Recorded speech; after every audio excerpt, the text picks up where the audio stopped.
Hello everyone and welcome to another episode of Secrets for an Inspirational Life. Thank you so much for joining me today. I have a rather delightful guest, I have to say, with me today. But before that, I hope that all of you are doing well in these times and that at least you can do something a little bit beautiful, even if it's in pocketfuls of moments. I'm hoping that somehow we will be stronger and better in the world very soon. And I hope that you will join me on lots more episodes and we can share beautiful times together.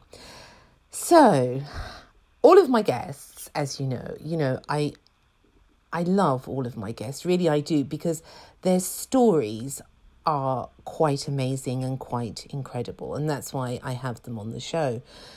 And in today's episode, I have the very delightful Stephen Wilson, who is such a deep and spiritual soul. And he's a poet, of course, and an author and an artist. Now, Stephen has been on an absolutely incredulous journey of soul searching through his life. And this took him from the brink of death, literally, to the pinnacle of life. And I would like to welcome Stephen. Hi, Stephen. Hi, Mimi. I'm very humbled to be asked on your show. Oh, thank you for coming. How are you? How are you? I know you're somewhere by the seaside, aren't you? Yes, we are. We're only 6 minutes walk from the sea. I've always loved the sea. So to be here now, later on in life, is a real blessing. It must be beautiful. And what's the weather like? It's sunny and cloudy, a bit of each. A bit of each. Typical English weather, isn't it? Yes, but it's dry and it's warm. That's the main thing. Now, Stephen, I know that you have a book out. Yes. And Echoes of a Mystic, is that correct? Yes, that's it, yeah. And underneath that it says Awakening Experiences Poetically Captured. Which is a rather fabulous title, I have to say. And I love the book cover.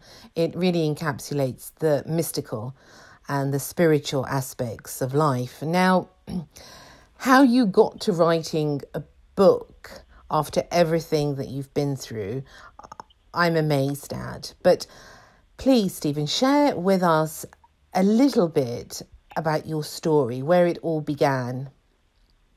Well, I was born in 1954, which makes me 66 now, in South Woodford, Essex, C18.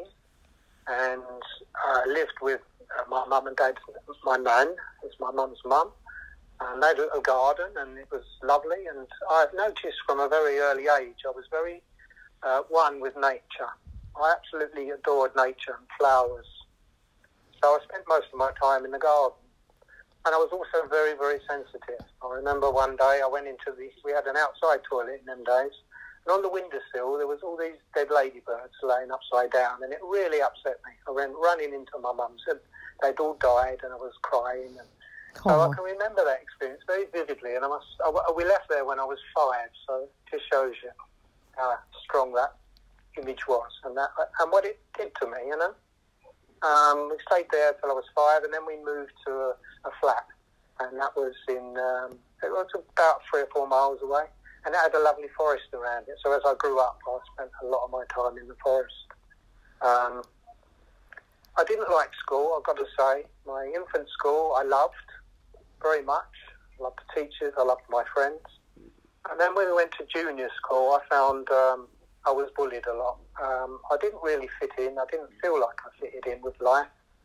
I just felt too sensitive, I think, and that took things to heart. So it didn't really... didn't appeal to me at school at all. And then when I went to the bigger school, as it were, I never sat an exam. I didn't stay there until, I think I left when I was 15, but from the age of about 14, I didn't attend. I just really didn't like it. I couldn't keep up with the lessons. I wasn't academic at all. So it was quite unhappy school life, I've got to say. Were you more of a free spirit, as they say?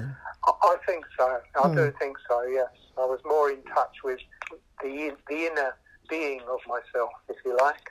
And I found I just didn't fit in. So I tried very, very hard to fit in by changing myself, trying to be what people thought I should be. I remember wearing a shirt once and it had butterflies on it. I loved this shirt. My old mum ordered it from the catalogue. But when I went out with it, everybody took the mickey out of me. So that went in the wardrobe and I never wore that again. And then I started to wear what other people wore. So I started to lose my identity, if you like, at that time. And how old were you then? I would say in my teens. In my teens. So you had this sensitivity, really, that had to be suppressed. Yes, basically, yes. It was too painful to be in touch with my heart. I was, that's what I would say. At that time, it's not the case now, because I went through quite a lot to get to where I am now. But at that time, I sort of closed down. Yeah. And how did that sensitivity affect you in, for example, leaving school and in the early years of adulthood? What sort of effect did that have on you? Was it a case that you couldn't really express who you were? Yeah, I think who I really was suppressed completely. I was just fitting in with everybody around me, my peers at that time. So I was drinking, going out, clubs, that sort of thing. Losing my connection with nature as well. And what was predominantly your love? What was it that you loved, that you feel that you couldn't really fully explore? Well, I think the love itself was already in me when I was a child, so it was part of my identity, and that was sort of suppressed. That wasn't allowed to come out, and I just blocked it out, if you like, with alcohol. And then after some time, it went on to drugs. So I started taking drugs. And then I got into sort of a bit of crime as well. And I was caught for something by the police, and I was given a community service to do. And the community service meant you had to work so many hours, I think it was 500 I had to do, free of charge, in the community, helping people. And we did work around elderly people's houses, cut their grass and so on, and we went to people's houses that had families that didn't have any money, so we used to decorate for them and things. And I've got to say, I absolutely loved it, and it was one of the best things I had ever done. It gave me a purpose, made me feel good about myself again. So I after that time, I didn't go back to drugs. I still drank, I didn't go back to drugs. Do you think that was the turning point for you to... I think it was a turning point, yes. It wasn't the turning point, but it was a turning point. The beginning of a set of points that turned your life around. Oh, yes, I would agree with that, yes, yeah. And I know we spoke about this last time when we had a chat together, and you were telling me about a time when you had a motorbike accident, was it? Yes, that's right. I went out for a drink with my friend. I took the bus, he took his bike. I wouldn't get on the bike because I didn't have a crash helmet, and I wasn't drunk at that time. But by the time we'd finished drinking in the pub and I was drunk, I said, come on, I'll get on the back of your bike with you, which I did. And then we ended up crashing into the back of a car at the red traffic lights. I went head over heels, smashing my face into his crash helmet, landed on the opposite side of the road, skidding along on my back, waiting with my eyes shut to be hit by a car, because it was a very busy road. And I come to a standstill in the road in the end, and I hadn't been hit up to that time, and I was sort of praying that I still wouldn't get hit. I was laying there, and blood was coming out of my mouth because all my teeth had gone through my lip and such like. I ended up in hospital, and they stitched my mouth up. I think it was 16 stitches in the head, lots of cuts and bruises and grazes. my friend, fortunately, was okay. He had his pressure met on, and he came off quite well out of it. But, yeah, that wasn't a very nice experience. Dad told me when I was young never to get on the back of a motorbike, and up to that point, I took his advice, and I wish I'd carried on taking it. Sometimes they do give good advice, don't they, parents? They certainly do. Yeah, they certainly do. Yeah. But, if we don't want to learn by advice, as they say, then we have to learn by adversity. Yeah. We have to literally feel it on our own skins before we learn something in life.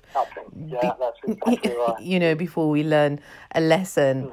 Now, I know that your journey has been incredible in the sense that you've had some very, very low times. But somehow you managed to get through them. And I'd really like you to share with whatever you feel comfortable with, of course, is what happened? Well, I met somebody in a nightclub, and we started dating. She became my first wife in the end. But at the time, we met, and I was drinking quite a bit. And then when we went out together and we both drunk, it used to end up in rows a lot of the time. And I started to live around her house with her parents, and they were lovely people.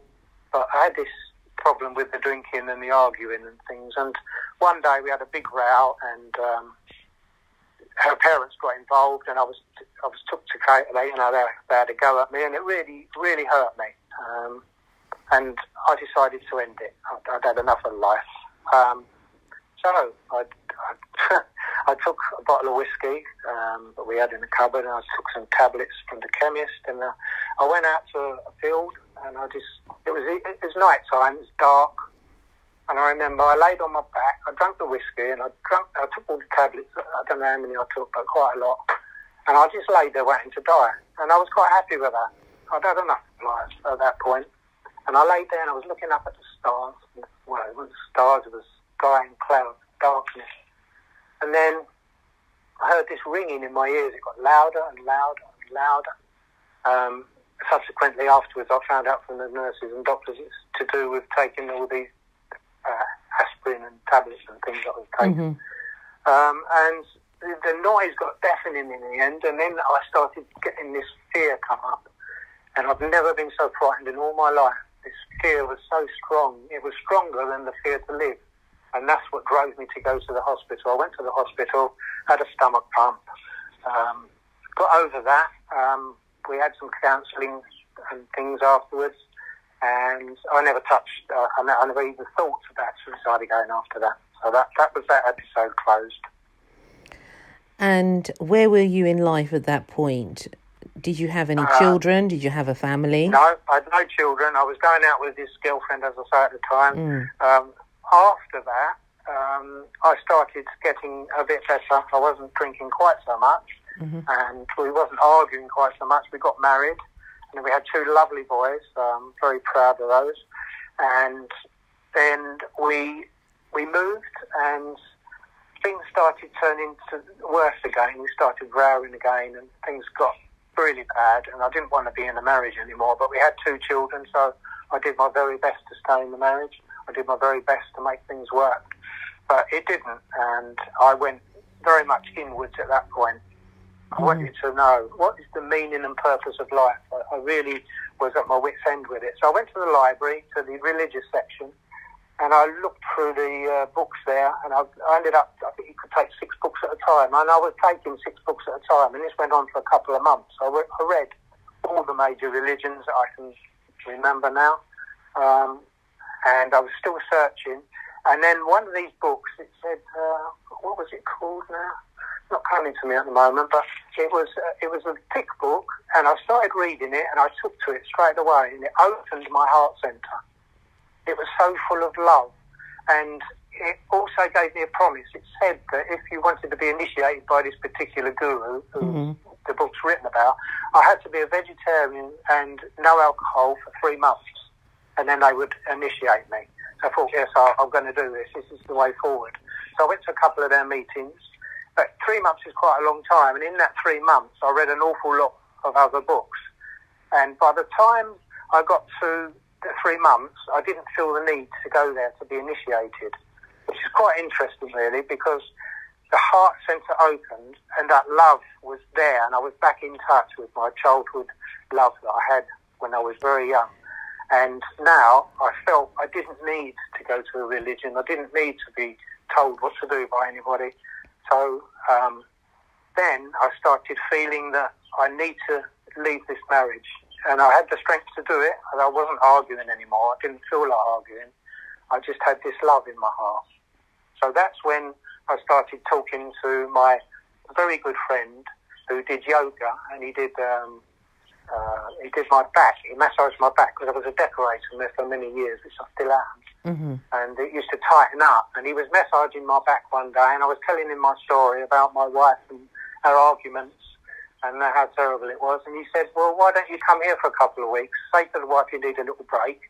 And it was so good of him. And I said, yes, I'm going to do that, because I didn't see a way out, you see. So I took him up on it. I went home and I told my then wife that's what I intended to do. It didn't go down very well at all. But I did leave, and I went to my friends, and after a few weeks we got divorce papers through from my ex-wife at that point, which did shock me, but it made it sort of in stone. This was it now. This was the way forward. And I ended up staying with my friend for 12 months. Okay. I stayed with him for 12 months. Now, doing that...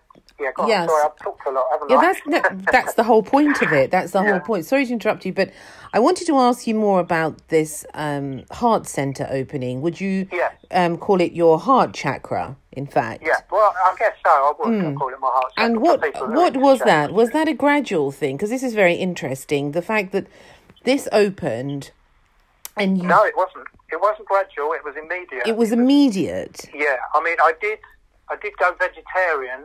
I was already a vegetarian when this happened, so that might have helped, because I found one day I went out to work and I went to get petrol, and I didn't even pay for the petrol. I just got back in the van and drove back to work. I didn't even think of paying for the petrol. It had affected me that much. It was just this spacious, loving feeling. I was sort of in the clouds, if you like. So it was quite a powerful awakening. Would you say it was like a divine moment, like an epiphany? Yes, where you reconnected back to yourself? Yes, I would. And how long did that moment last? Well, it gradually faded into normality, if you like, but it wasn't perhaps quite so intense. It's still there now. It's like consciousness that's in the brain and in the mind that thinks all the time up the top, where the head is, has dropped down to where the heart is. So everything comes from the heart now. So it was an awakening of sorts. And, you know, I've heard a lot of people say this, that once you have an awakening like that, you can't ever go back to how you were before. So you can't even be with the same people a lot of the time, even if you're in a relationship or a marriage or whatever.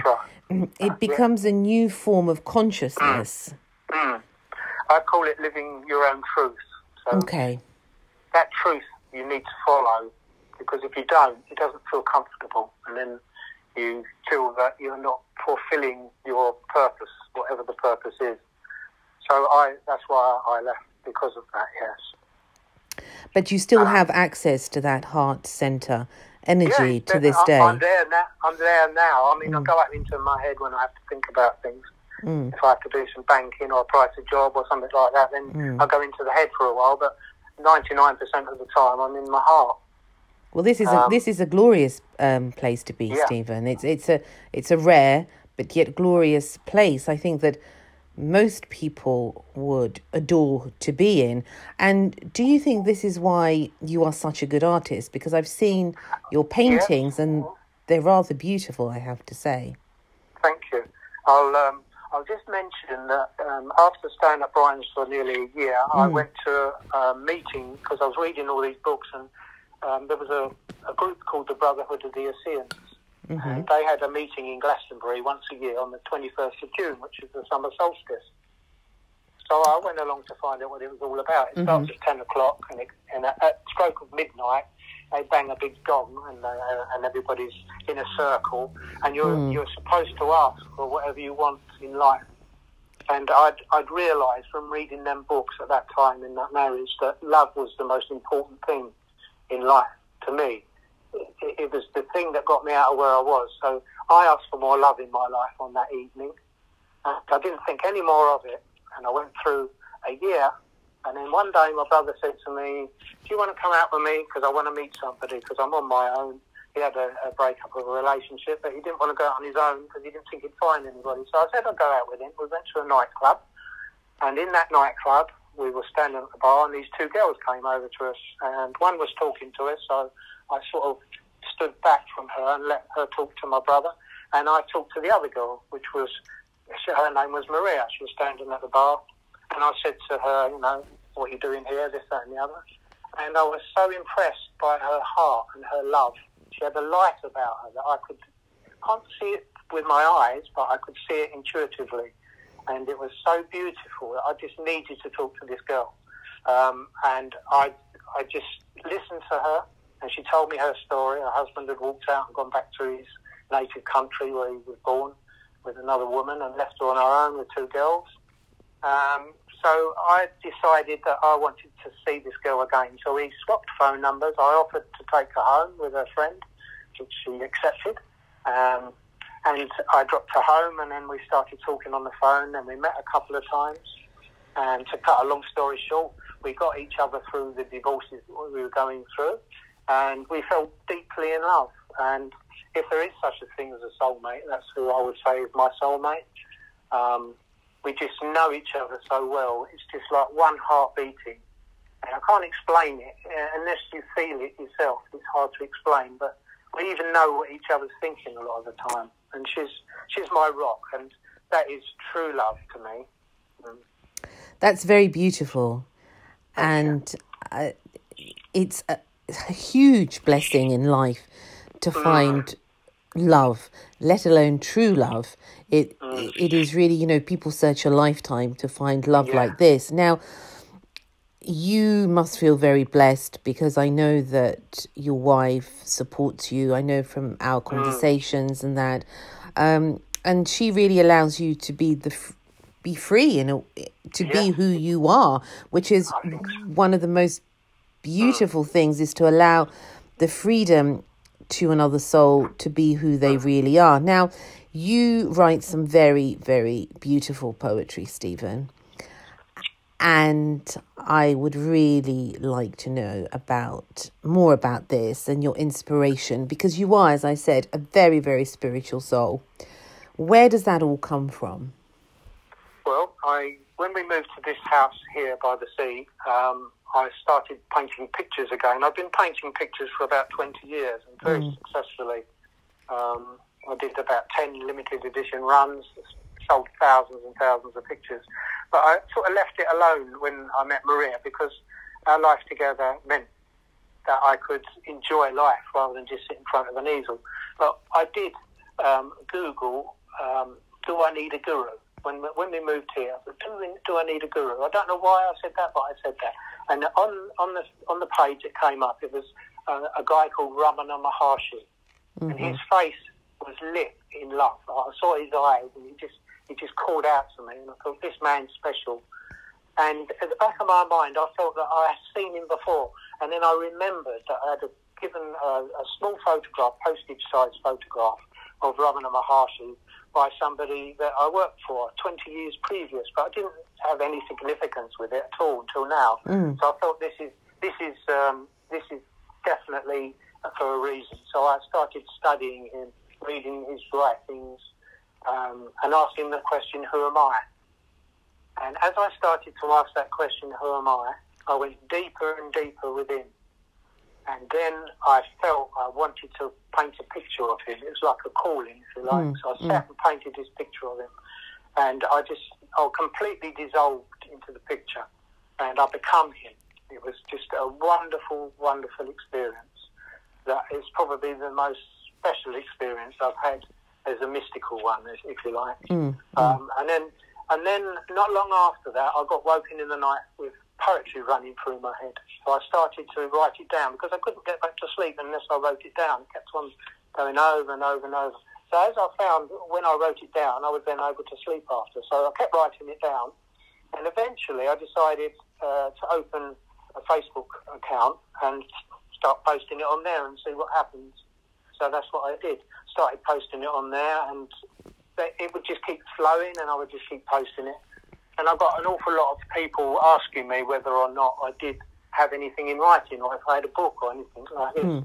So I then decided this is worth pursuing. I started making inquiries about this, and I didn't know really where to start. And that's where I asked you, Mimi, for your guidance, because I know you'd published books. I'd read a couple and bought a couple. So, and you very kindly offered me your knowledge and understanding about what I could do, and you gave me a couple of leads, which I followed. And then 12 months later, I had my own book published and out there, which I have a copy in front of me now, actually.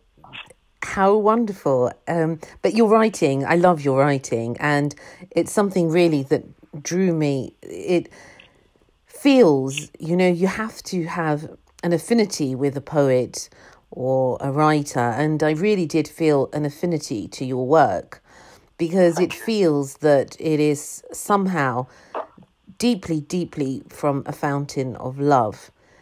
And tell me, there's this spiritual teacher. Do you consider him, Ramana, as your spiritual teacher? I call him my silent teacher. Okay. Because I've never met him, I've never spoken to him, I've never heard him speak. I read his words and they touch me deeply. Not all of them, I must say, but some of them really touch me. And this question, who am I, really sent me inwards. So I guess, yes, he's a very influential person in my life, because when I close my eyes and I look towards the third eye, I see his face. And that's been there since I did the painting. I've done 2 of his paintings. They're both on my Facebook account. And I even wrote a poem to go with it as well. And do you recite? Do you do any recitals? And I know you told me that someone had recited one of your poems. Yes, somebody who followed me on Facebook bought a copy, and out of the blue, he sent me a voice message. I didn't know what I was going to expect. I just touched the voice message, and he's got a beautiful Scottish accent. I won't say his name, but he's a wonderful, wonderful guy. And he read this poem to me, and it really touched me deeply. And afterwards, I thought, surely I didn't write that. That's so beautiful. But it was your poem, wasn't it? Yes, it was my poem. Oh, dear. Oh, please share it. Please share it. Please share it with the listeners. Okay, here we go. It's called The Loving Rose. Have you ever looked closely at a rose? As you peer into its delicate petals, it gently kisses you with its fragrance, even offering itself unconditionally to be enjoyed in a vase. Every variety wearing a different colour to impress your eyes. Each petal perfectly arranged as it magically unfolds. The edge of each curling back in surrender to reveal a magical spiral of beauty and wonder for all to see. And every single space between the petals is filled with love. Such is the love of a rose. There we go. Wow. How very beautiful, Stephen. Thank you. And when I write them, it comes from a deep place. Because I was useless at school. I can't spell now, really. Thank God for Who can spell, really? That's why we've got spell check. Very beautiful, very beautiful. Have you, you know what? Why didn't you recite these? These are beautiful. Thank you. I've never done it before. That's the first time. So yes, why don't you do it? That would be rather lovely, because we do need more of that beauty in this life and in this world. And, maybe, I don't know, you could get people to recite your poetry, and you could put it up, because it's so beautiful, really. I know you've written the book, and that is rather wonderful.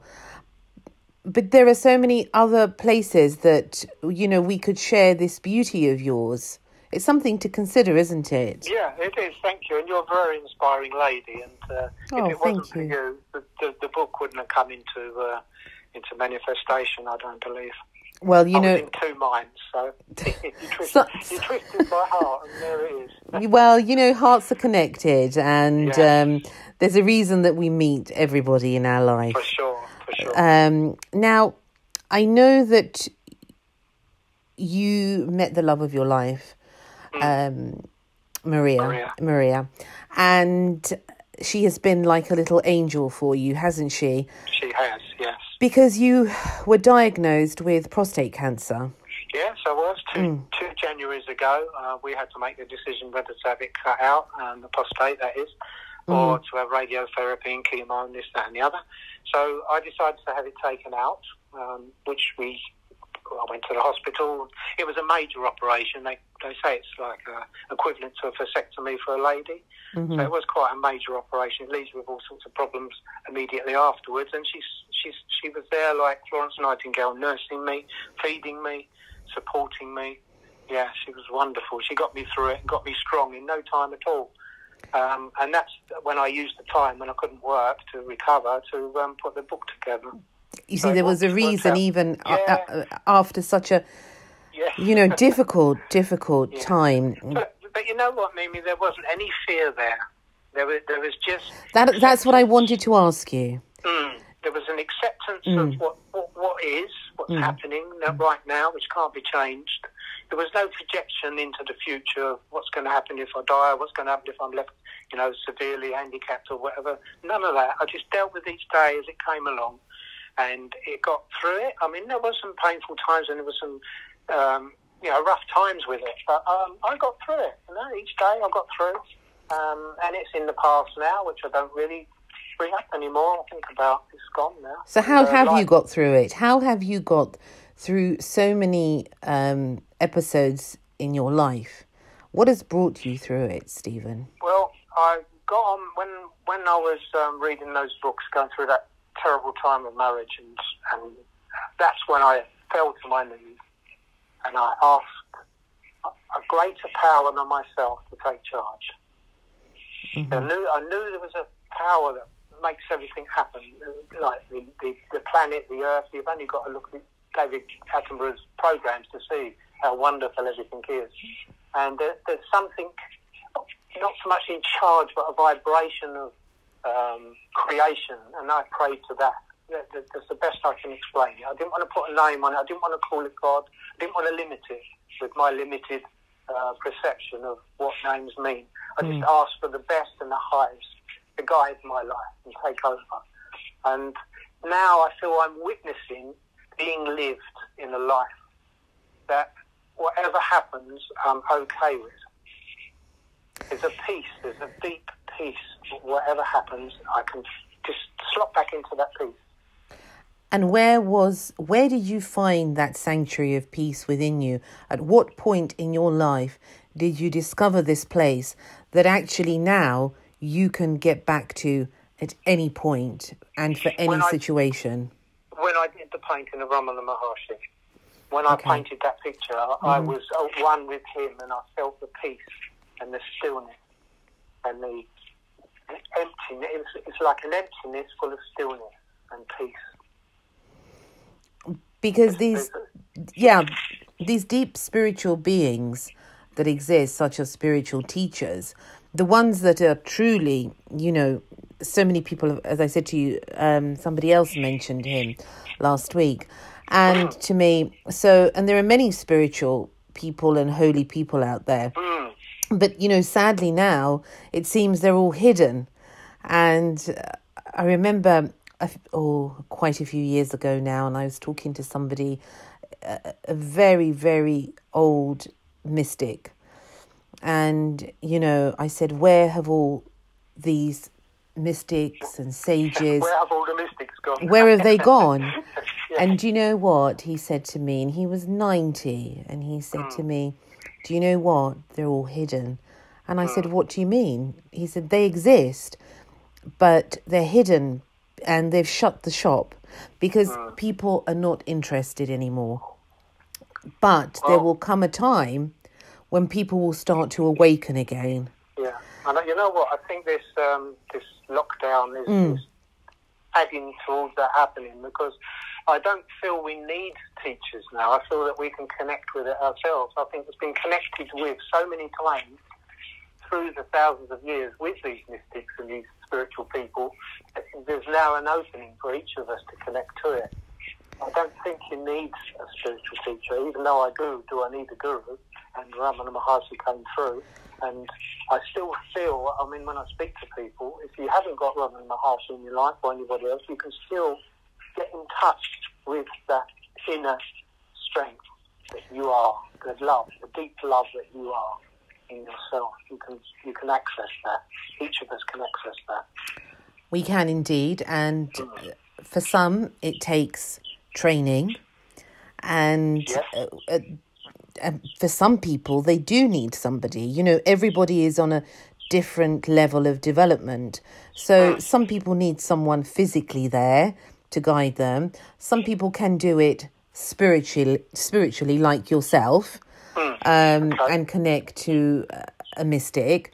But I think really, in reality, Stephen, I don't know what you think about this. I'd like to know, but there is this mysticism about life that, as you said, this whole pandemic has actually shut down the physical and has turned us inwards. And I think unless we start this journey towards ourselves, I don't think we will, as humanity, be able to pass through this very, very tight tunnel that has somehow come across the world now, has somehow put the world in. What are your thoughts on that? Well, yeah, I think the materialistic world that we were used to has been taken away for a time, and it's enabling us to give us the time to look within and ask searching questions. And I think unless this happened, we were going to end up destroying ourselves. So I think it was a necessary thing to happen. Even though it's been very painful for a lot of people and we're losing lives, in the long run, we would have lost a lot more had something like this not happened to change the course of our history. That's what I feel about it. I think it was meant to be this way for a good reason. And on a metaphysical level, now, what do you think has happened with humanity now? What is happening? I don't think I've got the power to be able to bring What's your opinion? through. I mean, what's your opinion in your heart? Because I ask you this purely because you are connected to your heart so strongly. And if you want to know, you know, the wisdom of the sages, you have to ask the people that are connected to their heart center. So that's why I ask you. Well, what it's done is it's brought people together. Mm-hmm. It's connected people with other people that they wouldn't normally connect with. So it's made love more prominent. There's more love in the world now than there was before it happened, I believe.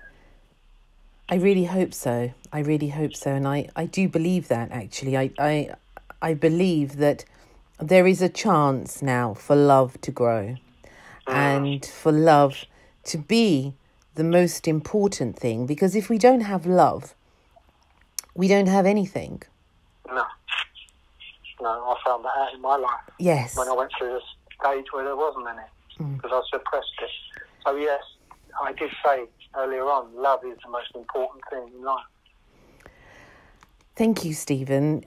I could, as I said to you, talk to you for hours upon this, because I know that you are a very wise person and I know you're very humble. So I'm looking forward to another book, I have to say. So there's plenty of poems getting written still and getting posted on my Facebook page. Yes, and some of your paintings would be lovely to combine your paintings and your poems together would be... There is some on there like that, yeah. Rather lovely. Now, as I said, I always ask my guests what advice, what piece of wisdom, what jewels, precious jewels of knowledge would you like to share with the listeners to inspire them really for their life? Something that has helped you, something that you know works for you, that you can pass on the knowledge. Well, what comes to mind is gratitude and love. So we can speak of love, but the gratitude is something we can actually feel in ourselves for what's happening to us at any time. When I wake in the mornings, I feel grateful. I've got a bed, I'm sleeping. I hear the birds singing outside. And you can go through your day like that, finding things to be grateful for. And the more things you find to be grateful for, the happier your life seems to become.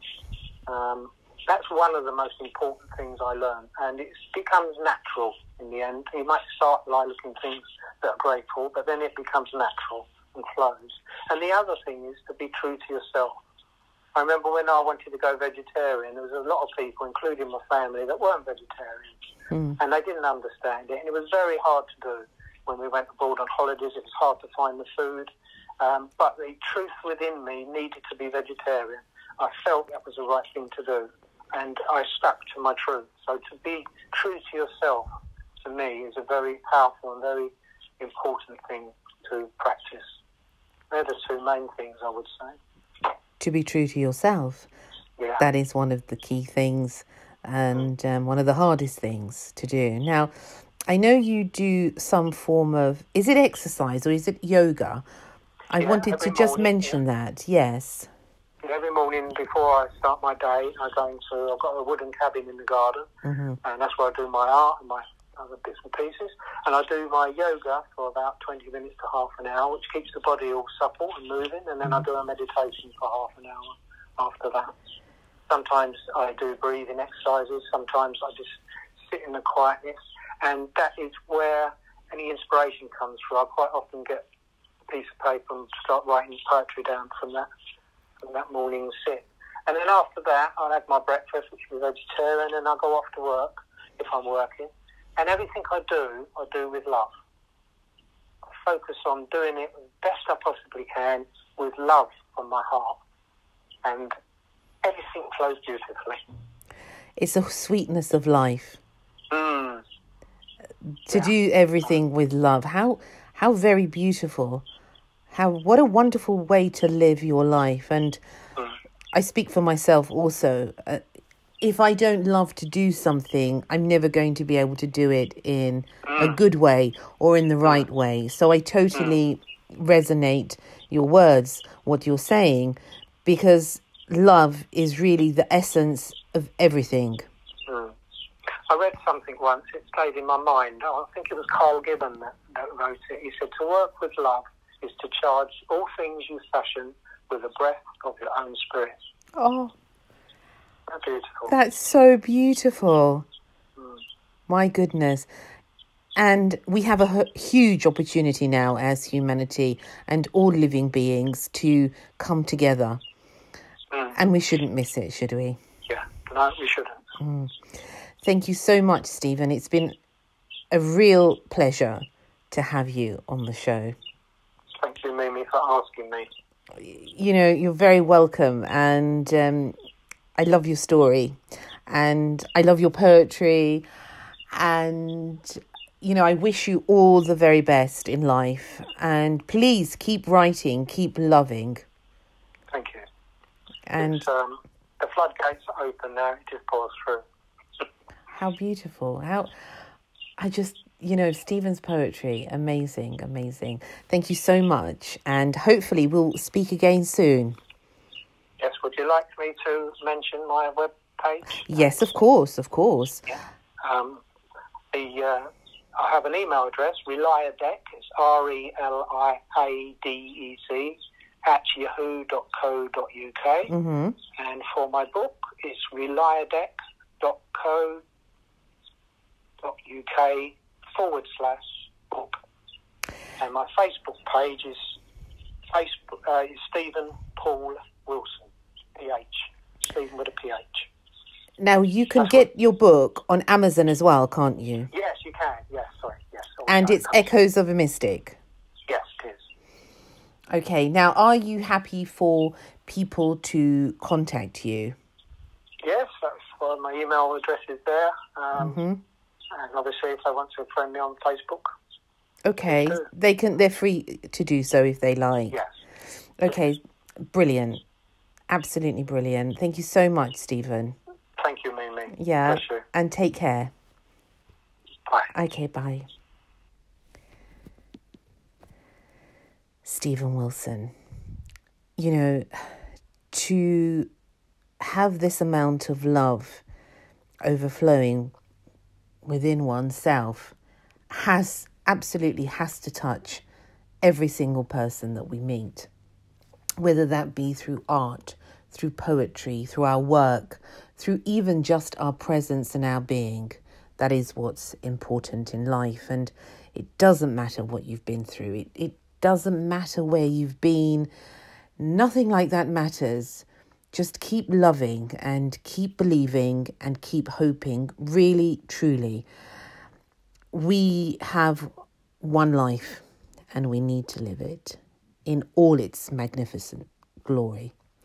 Thank you so much for joining me today. And I'm sending you lots of love and beautiful, beautiful thoughts and blessings to all of you. And I hope to see you again soon. Take care.